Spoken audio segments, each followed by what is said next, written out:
क्या मैं फिर से समझाऊं? फिर से समझाने की आ गया जरूरत है सर क्या? समझ। No sir. कैसे निकाला समझे कि नहीं? सबसे पहले मैंने देखा इंसिडेंट वेक्टर था, तो हमें ये वाला वेक्टर चाहिए था, तो इसको माइनस वी कर दिया, माइनस वी का ए की डायरेक्शन में प्रोजेक्शन निकाल लिया, तो minus V dot A cap by mod A cap का square into A cap vector हो गया, यानी ये हो गया ओ A vector. O A vector में जब हम एडी वेक्टर ऐड करेंगे तो बन जाएगा ओडी वेक्टर, तो यहाँ से एडी वेक्टर आ गया, OD vector minus O A vector. अब जो एडी वेक्टर होगा वो minus of A B vector जो होगा वो माइनस ऑफ एडी वेक्टर होगा, जो ए बी वेक्टर होगा वो माइनस ऑफ एडी वेक्टर होगा, तो यहाँ से माइनस ऑफ एडी वेक्टर करके ए बी निकाल लिया, ए बी वेक्टर में ओ ए वेक्टर ऐड करेंगे तो हमें कौन सा वेक्टर मिल जाएगा? ओ बी वेक्टर, यही वेक्टर आपको निकाल। क्या ये क्वेश्चन सबको समझ आया? कोई ऐसा जिसको डाउट आ रहा हो तो अपनी बात बोलेगा अभी तुरंत। जीरो। अब ध्यान से देखो, A cross B C cross D, A cross C C cross D, अगर दोनों को माइनस कर दो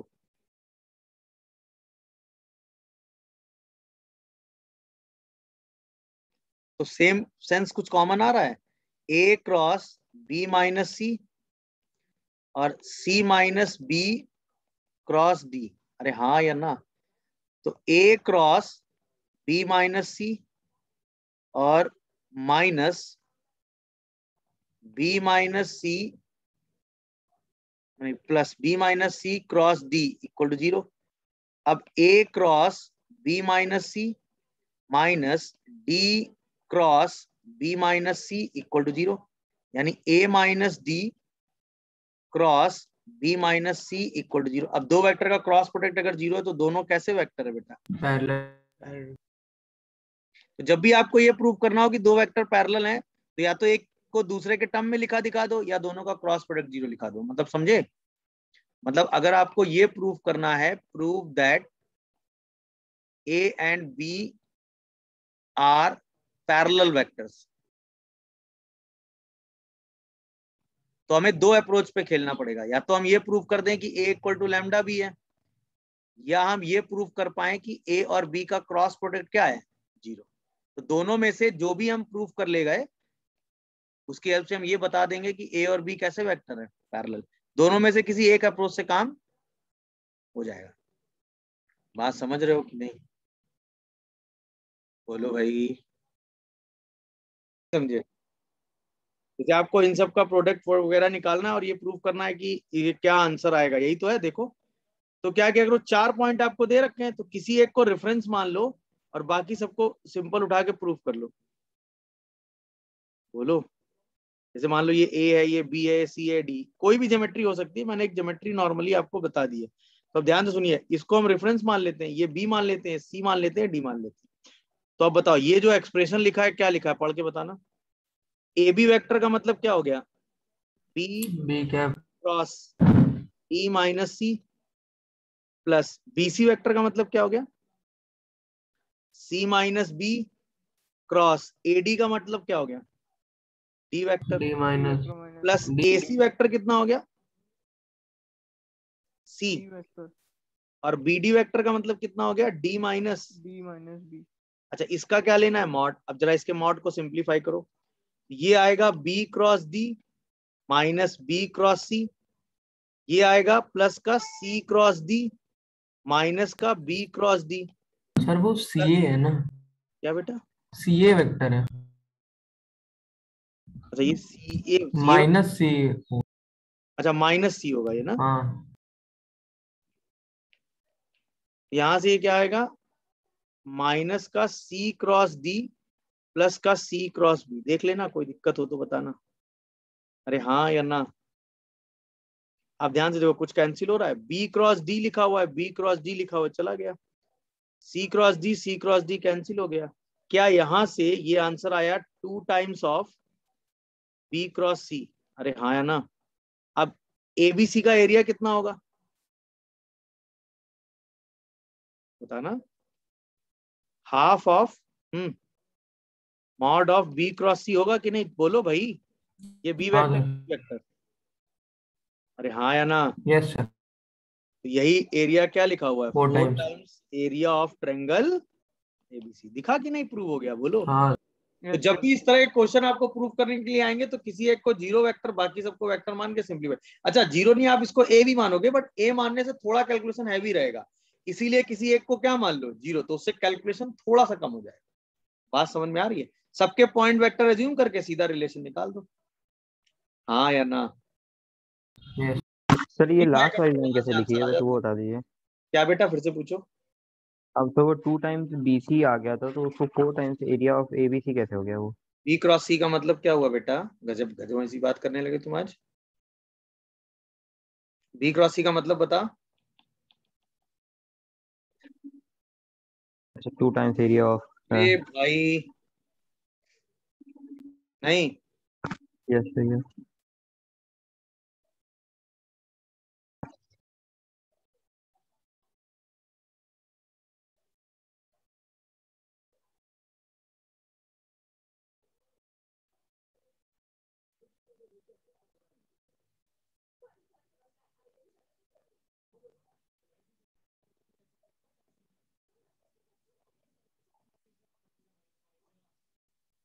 हो गया। चलिए, अच्छा इसी टाइप में जैसे अब ये वाला क्वेश्चन तो, अच्छा ये वाला क्वेश्चन भी चलो अटेम्प्ट करा देते हैं, ये भी अच्छा क्वेश्चन।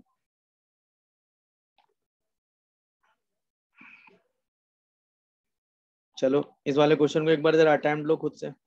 याद है जब बहुत सारे एरिया ऐड किए जाते हैं तो उनका साइक्लिक सेंस सेम रखा जाता है, याद आया सबको? बस ये उसी बेस पे क्वेश्चन है। अगर आप एक रेगुलर पॉलीगन देखोगे तो रेगुलर पॉलीगन कुछ ऐसे चल रहा होता है कि नहीं, ये बताओ। Yes sir. ये A1 हो गया, ये A2 हो गया, ये A3 हो गया, ये A4 हो गया, ये A5 हो गया, ये A6 एंड सो ऑन, ऐसे करके सारी चीजें हो रही होती हैं। अच्छा जब n की वैल्यू 1 रखोगे तो OA1 क्रॉस OA2 आएगा। OA1 क्रॉस OA2 का मतलब हो गया इस वाले का एरिया वेक्टर का ट्वाइस।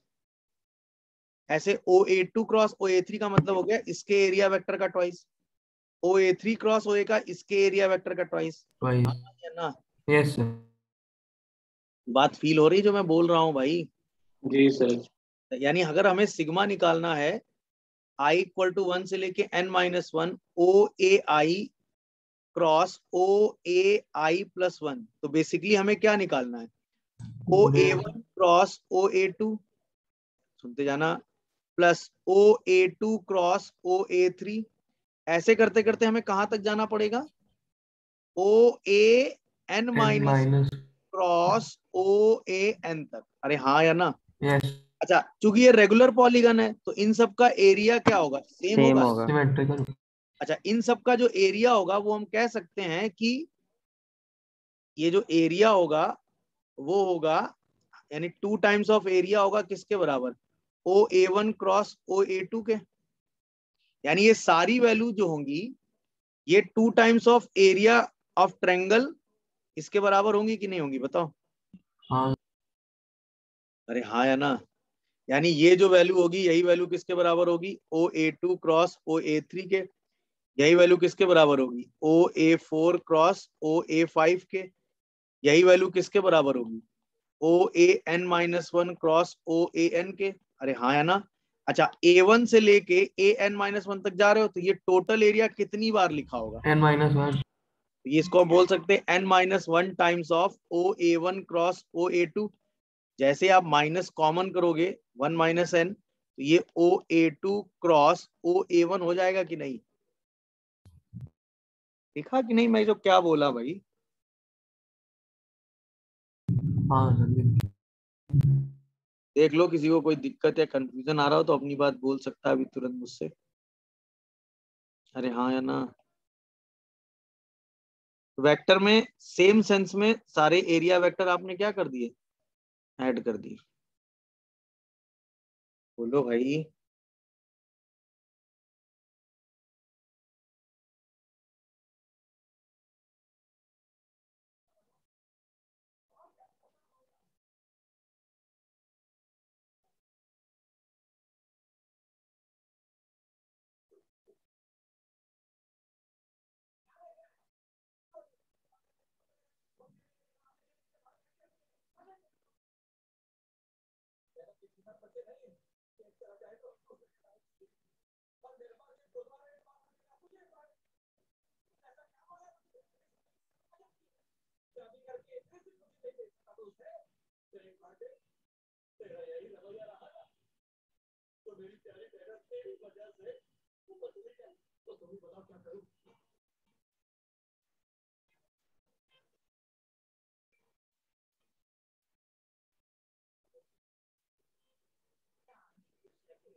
हाँ भाई, ये क्वेश्चन हो गया तो बोलो भाई। लिख लिया? सोच की डायरेक्शन देखो, हमें ये प्रूव करना है कि AT क्रॉस BT ये जीरो वेक्टर होना चाहिए। Common sense, what is AT cross BT? IJK F1T F2T 0 G1T G2T 0। अरे हाँ या ना, बोलो भाई। अगर किसी तरीके से जैसे इस पूरे प्रोडक्ट को ओपन करोगे तो ये रिजल्ट क्या आएगा बताना जरा। F1T G2T minus F2T G1T into K cap. दिखा कि नहीं ये यस बता। Sir. Yes sir. Yes sir. यहां तक किसी को कोई कंफ्यूजन या डाउट आ रहा हो तो बोलो। No sir. अगर हम किसी तरह ये प्रूव कर दें कि t की वैल्यू 0 से 1 के बीच में है जिसमें ये 0 आ रहा है तो अपना काम हो जाएगा कि नहीं ये बताओ। अगर हम किसी तरह ये प्रूव कर दें कि ये 0 आ रहा है तो अपना काम हो जाएगा कि नहीं। Yes sir. अब मान Yes, लेते हैं ये एक नया फंक्शन है ft मान लिया, that is F1T G2T minus F2T G1T। अब देखो जरा ध्यान से, a 0 दिया था, इसका मतलब F1 0 की वैल्यू 2 है और F2 0 की वैल्यू 3 है। a 1 दिया था, इसका मतलब, हाँ भाई, F1 6 है। F1 कितना है? 1 पे 6 है। हाँ 6 है और 6 F2 1 कितना है? 2। अच्छा, Two. B 0 दिया था, इसका मतलब G1 0 कितना है? 3 और G1 सॉरी G2 0 कितना है? 2। 2। अच्छा, Two. B 1 दिया था, इसका मतलब G1 1 कितना है? 2 और G2 1 कितना है? 6। अब जरा वापस आओ, व्हाट इज F ऑफ 0? बोलो। F1 0 G2 0 minus F2 0 G1 0। बताइए जरा क्या है, बोलो भाई। एक कॉमन सेंस से बात समझिएगा। अगर हमें ये प्रूव करना है इस इक्वेशन का एक रूट 0 से 1 के बीच में है, याद है इसको प्रूव करने के आपके पास 3 ऑप्शन थे। जीरो का नेगेटिव या हो तो हम ये जाएगा। प्रूव कर दें 0 और 1 पे वैल्यू अपोजिट साइन की है, या हम 0 से 1 के बीच में रॉल्स प्रूफ कर दें, या हम 0 से 1 के बीच में एरिया 0 प्रूफ कर दें। अच्छा, रॉल्स और ये Yes, वाले sir. ऑप्शन निगलेक्ट हो गए, क्योंकि रॉल्स के लिए हमें इसको इंटीग्रेट करके नया फंक्शन बनाना पड़ेगा। क्या हम इसका इंटीग्रेशन करके नया फंक्शन बना के कोई रिजल्ट नहीं, यूज कर सकते हैं? नहीं, नहीं। रॉल्स बेकार हो गई। इंटीग्रेशन एरिया का निकाल नहीं सकती, ये भी बेकार हो गया। नहीं, हमारे पास सिर्फ एक ऑप्शन बचता है, क्या? अपोजिट साइन प्रूफ करना। अपोजिट साइन के लिए हमें F0 और F1 निकालना पड़ेगा। व्हाट इज F0 बताना जरा। -5. -5। What is F1?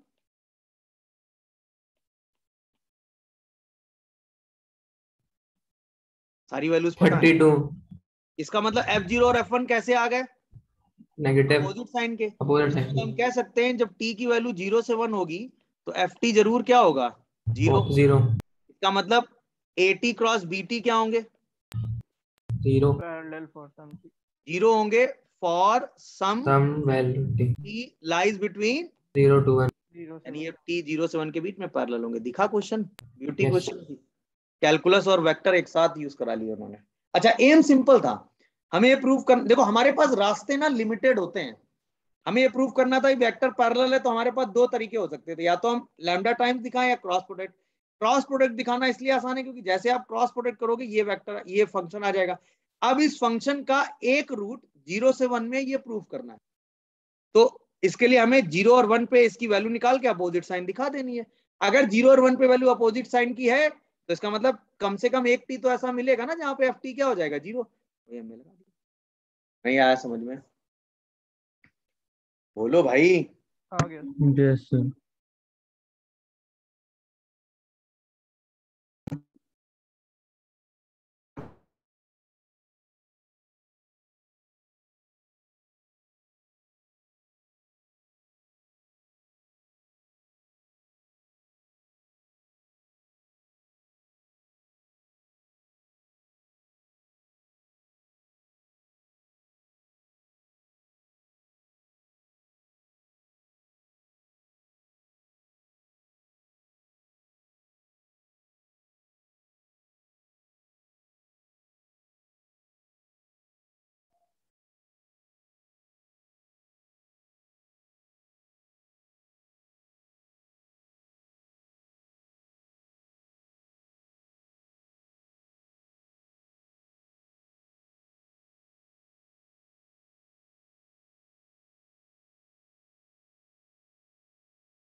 क्या ये क्वेश्चन आप लोगों की समझ में आया? बताओ भाई।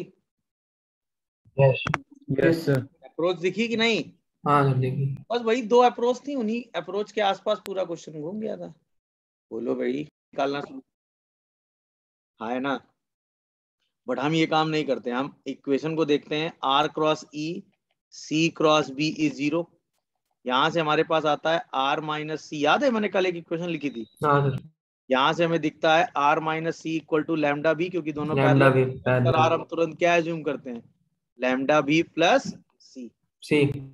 अब हमें वेक्टर R मिल गया लैम्डा टाइम्स ऑफ बी और प्लस सी। अब हमें सिर्फ किसकी वैल्यू निकालनी रहेगी? लैम्डा. और लैम्डा की वैल्यू निकालने के लिए आगे कंडीशन दे रखी है कि नहीं इन्होंने? क्या? Dot A 0. R dot A का प्रोडक्ट क्या है? 0। अब अगर हम R वेक्टर को थोड़ा सा स्मार्टली लिखेंगे तो lambda plus 4 lambda minus 3 into J और लैम्डा प्लस 7 इंटू के। तो R डॉट ए कर दो, तो 2 times of lambda plus 4 plus lambda plus 7 equal to 0। यहाँ से आंसर आ जाएगा 3 लैम्डा इक्वल टू -5 आ रहा है लैम्डा. लैम्डा -5 और लैम्डा की वैल्यू -5 रख दो, तो R वेक्टर कितना आ रहा है? -i minus 8j। -8 + 2 के क्या. समझ में आया तरीका कि नहीं? अब सोचो अगर आप वेक्टर R को RI XI plus YJ plus Z के मान लेते तो कितना टाइम प्रोसेस वेस्ट हो जाता? नहीं Yes. समझ आ रहा है कि नहीं बताओ? अरे हाँ या ना? चलो समझ गए सिचुएशन? Yes, sir. गुड। तो अब इस तरह की सिचुएशन आएगी तो आप डील कर ही लोगे। नोट कर रहे हो या आगे बढ़े? नोट नोट करो जल्दी से।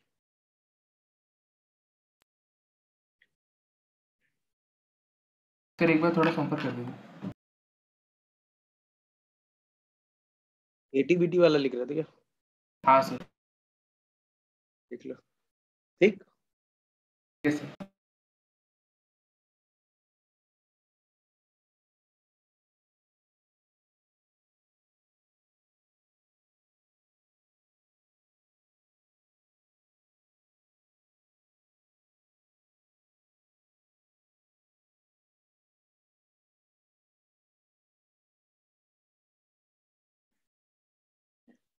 देख लीजिए, कोई डाउट आ रहा हो तो बताइए।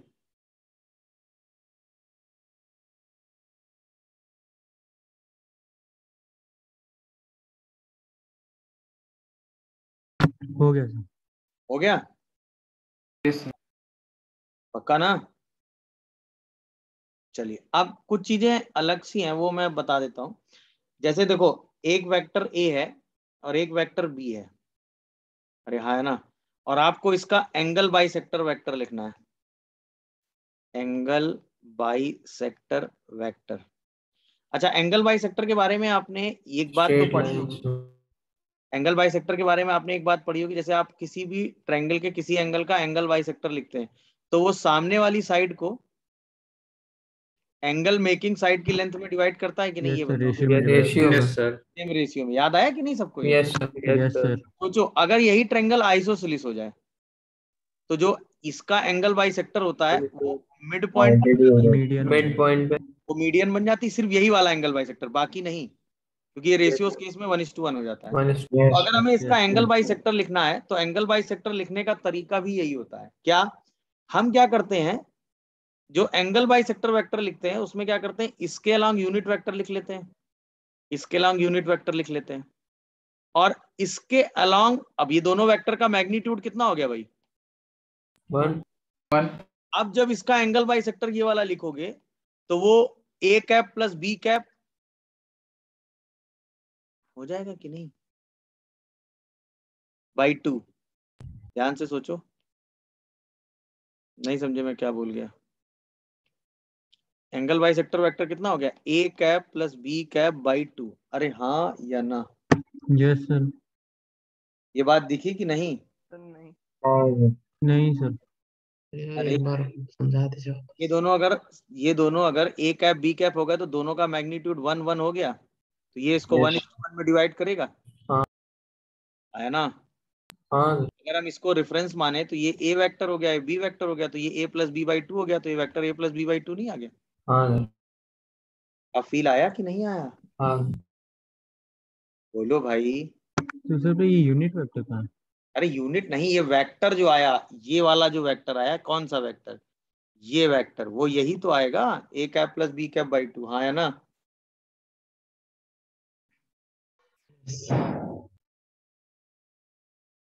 नहीं समझे?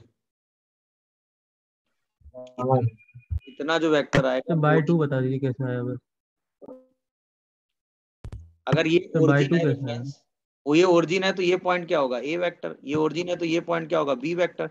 ये दोनों 1:1 में होंगे, तो ये वेक्टर कितना लिखोगे? बताओ। हाँ सर, वो आ गया, हाइट आ अरे जब ये यूनिट है तो दोनों 1 और 1 हो गए ना, तो 1:1। अभी तो बताया मैंने आइसोसेलेस। गया। Yes sir, yes sir. यानी कि अगर इन जनरल आपको लिखना हो तो वेक्टर का एंगल बाइसेक्टर के अलोंग यूनिट, अच्छा इसी के अलोंग अगर हम यूनिट वेक्टर लिखो, unit vector along angle bisector, तो क्या लिखोगे?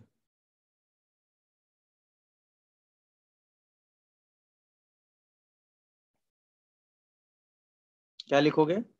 A cap plus B cap upon mod of A cap plus B cap. ये बात कितने लोग समझ रहे हो? यस। यस। पक्का ना? हाँ। तो इसी को ऐसे लिखा जाता है, अगर ये एक वेक्टर ए है, ये वेक्टर बी है, तो इसका जो एंगल बाइसेक्टर के अलॉन्ग यूनिट वेक्टर आता है वो अब ये आता है, A vector by mod A plus B vector by mod B mode भी। Upon mod of A vector by mod A plus B vector by. Mode भी। कितने लोग ये बात समझे? यस। अच्छा, ये एक वेक्टर हुआ। इसी को हम ऐसे भी लिख सकते हैं ना, A cap minus B cap by mod of A cap minus B cap, ये वाला नहीं। एक्सटर्नल। हाँ बोलो भाई। हाँ सर। क्यों? क्योंकि ये बी कैप से ये क्या हो जाएगा, माइनस बी कैप, तो ये वाला वेक्टर क्या आ जाएगा, A cap minus B cap by 2। एफ समझ? Minus B cap by. अरे हाँ या ना, ये कैसे लिख रहा हूं मैं, समझ में आ रहा है कि नहीं सबको? बोलो। यस। अच्छा, अब लास्ट और आखिरी बात, अगर दोनों वेक्टर के बीच का एंगल थीटा है, कितना है, थीटा, तो mod of A cap plus B cap की वैल्यू कितनी होगी, रूट अंडर 1+1+2 कॉस थीटा। यानी इसको हम लिखेंगे 2+2 कॉस थीटा, यानी ये हो जाएगी रूट अंडर 4 cos² θ/2। क्या ये 2 cos θ/2 आएगा? ऐसे ही सेम एज अगर मैं आपसे पूछूं mod of A cap minus B cap कितना होगा, 2 sin theta by 1+1 -2 cos theta, यानी कि 2 sin θ/2 होगा। बोलो भाई, अरे हाँ या ना? हाँ। तो इसका मतलब इसी वेक्टर को आप क्या बोल सकते हो, A cap plus B cap upon 2 cos θ/2, और इसको क्या बोल सकते हो, A cap minus B cap upon 2 sin θ/2, where theta is angle angle between vector. Between two. जिसको हम क्या कर रहे हैं, बाइसेक्ट। कितने लोग ये सब कहानी समझ रहे हो भाई? तो एंगल बाइसेक्टर कैसे लिखा जाता है, पूरी थ्योरी क्लियर हुई कि नहीं, ये बताओ। हाँ या ना? तो अलग अलग सिचुएशन में उस इंफॉर्मेशन को अलग अलग तरीके से यूज कर लेते हैं। देख लीजिए, कोई डाउट आ रहा हो तो बताइएगा तुरंत मुझे।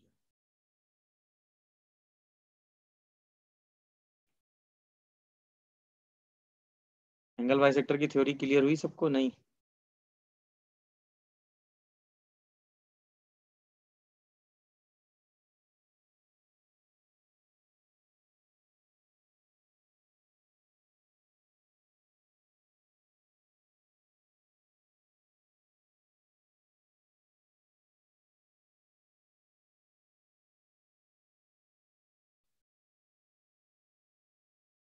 लिख लिया?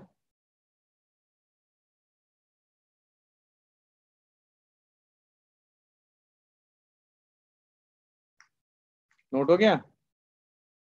नो सर, एक मिनट। हो जल्दी।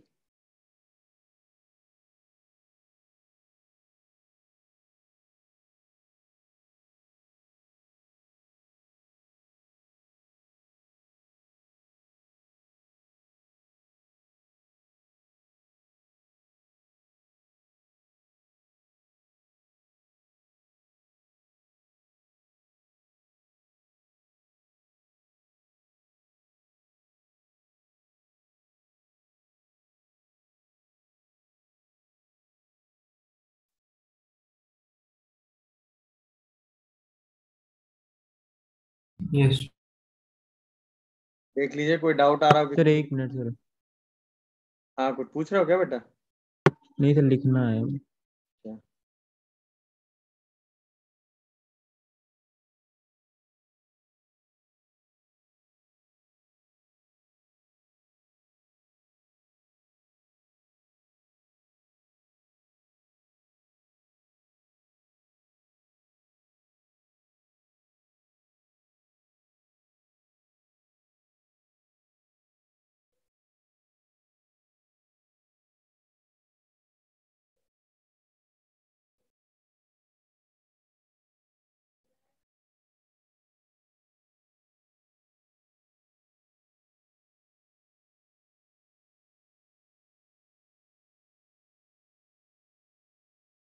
लिख लिया?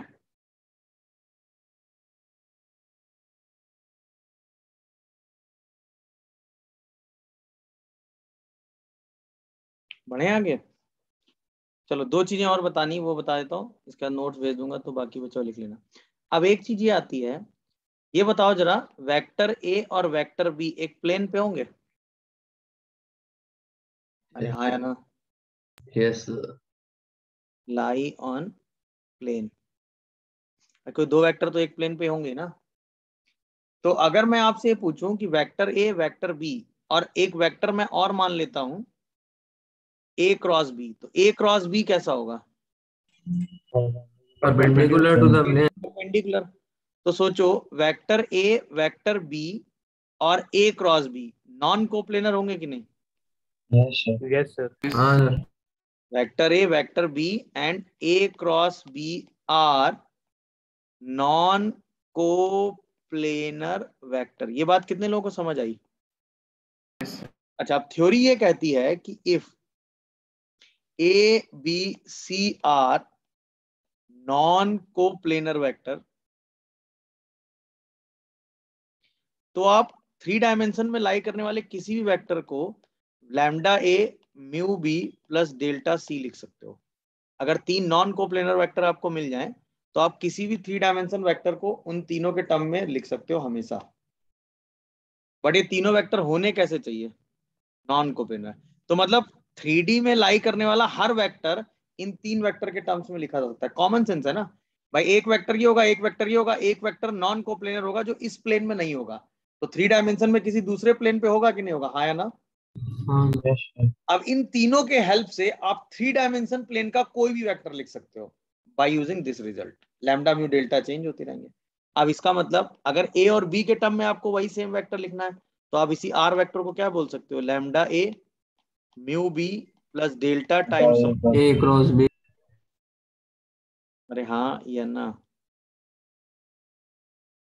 समझे कहानी? अब इसमें एक्चुअल में ये यूज ऐसे होता है कि अगर ए और बी दो परपेंडिकुलर वेक्टर हैं तब तो ये बिंदास लिख दोगे। तो ए क्रॉस बी भी इसके परपेंडिकुलर होगा। तो क्या ये राइट एंगल मतलब राइट सिस्टम बन गया कि नहीं? कोऑर्डिनेट। आप किसी वेक्टर आर को आप बिंदास लिख सकते हो lambda A mu B plus delta A cross B. Right angle ना भी हो तो भी आप किसी वेक्टर आर को ए बी और ए क्रॉस बी के टर्म में लिख सकते हो। बट अगर राइट एंगल होगा तो जस्टिफाई आई जे के की तरह ट्रीट हो जाएंगे, है ना? ये आई, ये जे और ये के।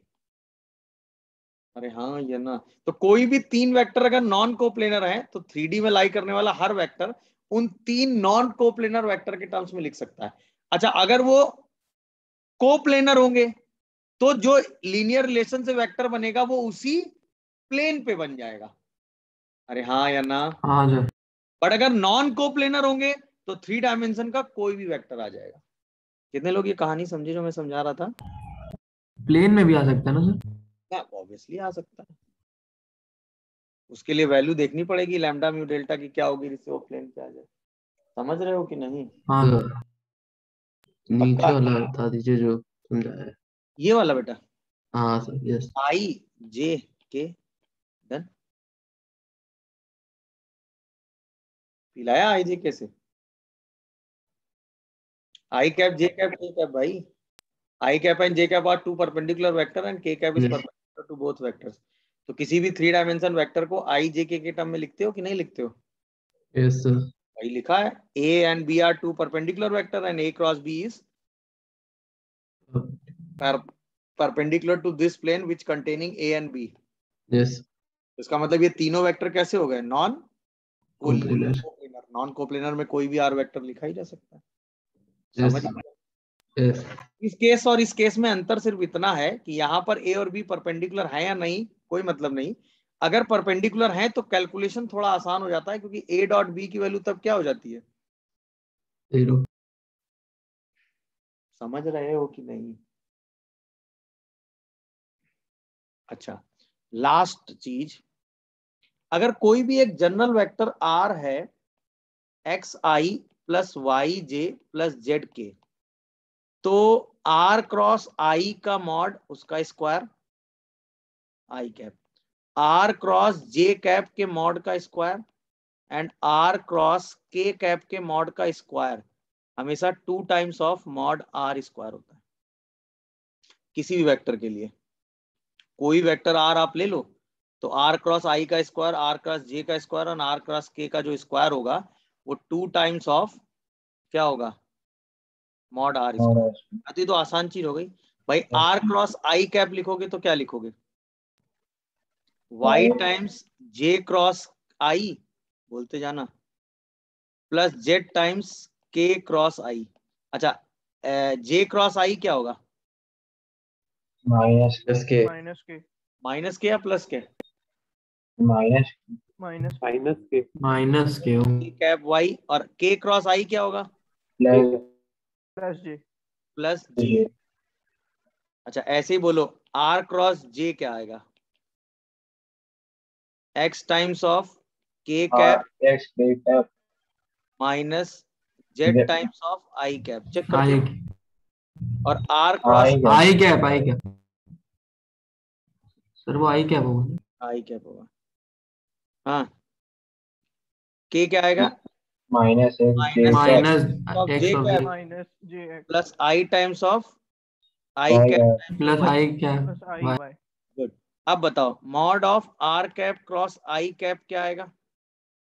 मॉड रूट ऑफ वाई का square, root of root of के स्क्वायर स्क्वायर स्क्वायर स्क्वायर के square. Square plus Z square के स्क्वायर प्लस जेड स्क्वायर अब तो क्वेश्चन डन हो गया होगा फिर तो। Y square sorry Y square plus Z. Y r square cap i का square, r that j cap का square, r cross k cap का स्क्वायर। बोलो क्या आएगा? y square plus z square, plus x square x plus square Z plus z square square, plus x square x plus square plus y square. तो क्या ये 2 times of x square plus y square plus z square लिखा है? यानी 2 yes times of mod r square लिखा है, हाँ या ना? यस यस सर कितने लोगों को समझ आ रहा है? तो यस वो सर। तो भाई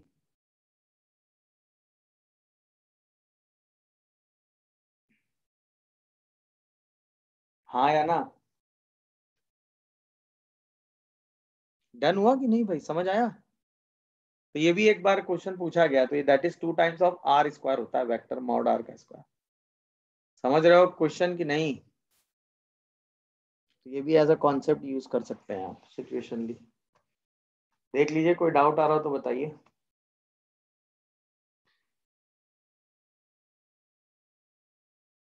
हाँ या ना? चलिए, अब कल क्लास लेनी है शाम को। हाँ बुला जल्दी लीजिए सर कल। अरे एक्चुअल में कल क्या है, वो तुम सुबह भी आओगे, फिर assembly वाले शाम को यस सर, सुबह भी क्लास परेशान है हो 4 जाओगे। बजे तक। हाँ शाम को हमारी ले लेंगे ना सिर्फ।